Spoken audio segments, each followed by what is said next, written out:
Hi guys, Assalamualaikum warahmatullahi wabarakatuh. Welcome back to my channel Mariam's Vlog. আপনারা সবাই কেমন আছেন? আশা করছি যাই যেখানেই আছেন অনেক ভালো আছেন।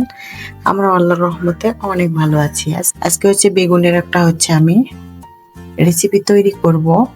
দেখা যাক কিভাবে আমি এই রেসিপিটি তৈরি করি। এখন আমি সবগুলি সবজি ভালো করে ধুয়ে কেটে নিয়ে এসেছি। এই যে দেখেন সবজিগুলি আমি কেটে নিয়েছি। একটা টমেটো নিয়েছি পাকা, 2টা কাঁচামরিচ নিয়েছি।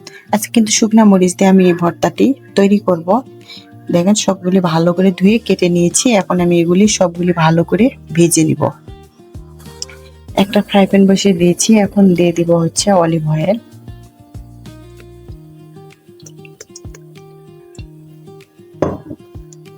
অলিভ অয়েল দিয়ে দিলাম। এখন আমি সবগুলি ভালো করে ভেজে নিব। এটা সবগুলি দিয়ে দিলাম। এর মাঝে থেকে আমি এটা সবগুলি এখানে দিয়ে দিলাম। এখন দিয়ে দিল স্বাদ মতো লবণ, আর একটু দিয়ে দিবে হলুদ, আর কিচ্ছু দিব না। দিয়ে ভালো করে এইগুলি আমি ভেজে নেব।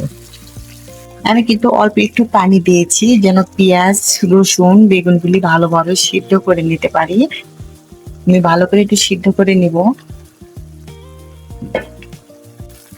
এবার দেখেন বেগুনগুলি কিন্তু আমার সিদ্ধ ভালোভাবে হয়ে গেছে, ভাজা হয়ে গেছে। আমি আর একটু ভালো করে ভেজে নিব যেন কোনো প্রকার পানি না থাকে। একবারে চিকনা করে আমি একবার পোড়া পোড়া করে ভেজে নিব। তাহলে কিন্তু ভর্তাটি খেতে অনেকটাই টেস্টি হবে, মজা লাগবে। এরকম অল্প সময়ের মধ্যে কিন্তু মজার একটা বেগুনের ভর্তা তৈরি করা যায়। এটি গরম ভাতের সাথে খেতে কিন্তু অনেক দুর্দান্ত।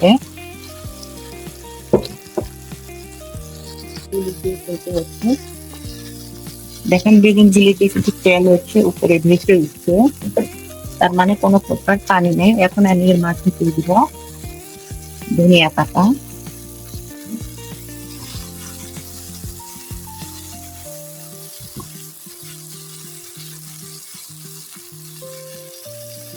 এটি কিন্তু আমার ভালোভাবে সিদ্ধ হয়ে গেছে, ভাজানো হয়ে গেছে। এখন আমি এটি নামিয়ে রাখবো ঠান্ডা করা পর্যন্ত। তো এখানে দেখেন আমি অনেকটা শুকনা মরিচ নিয়েছি। এটা কিন্তু বাংলাদেশের শুকনা মরিচ, অনেকটাই কিন্তু ঝাল। যেহেতু আমি এখানে লবণ দিয়েছি এই জন্য আর লবণ দিলাম না, তাহলে কিন্তু লবণের পরিমাণটা একটু বেশি হয়ে যাবে। এই তো ভালো করে টেলে নিলাম আমি মরিচগুলি। দেখেন অনেকটাই মচমুচে মরিচগুলি, সহজেই কিন্তু টেলে নিতে পারলাম। আর অনেকটাই ঝাল এই মরিচগুলি। এই যে টমেটোর খোসাটা একটু ফেলে দিচ্ছি, দিয়ে সবগুলি উপকরণ ভালো করে আমি একটু হাত দিয়ে ভালো করে একটু আউলিয়ে নিব। এই তো রেশিও যারা আমার ভিডিওটিতে একটা লাইক দিতে ভুলে গেছেন বা এখনো লাইক দেন নাই, প্লিজ প্রিয় ভাইয়া আপুরা একটা লাইক দিয়ে দিবেন।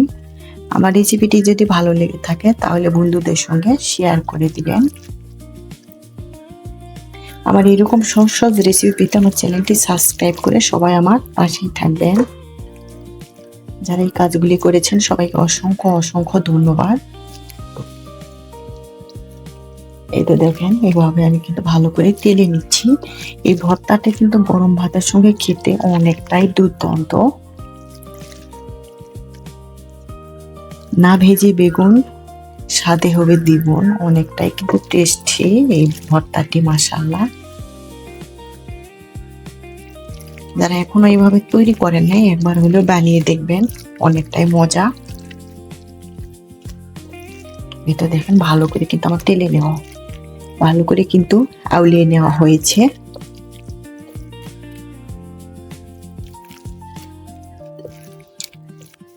দেখেন কতটি লোভনীয় হয়েছে আমার বেগুন ভর্তাটি।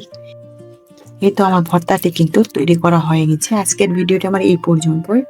এই পর্যন্ত আপনারা সবাই ভালো থাকবেন, সুস্থ থাকবেন, এই দোয়া করি আমাদের জন্য দোয়া করবেন।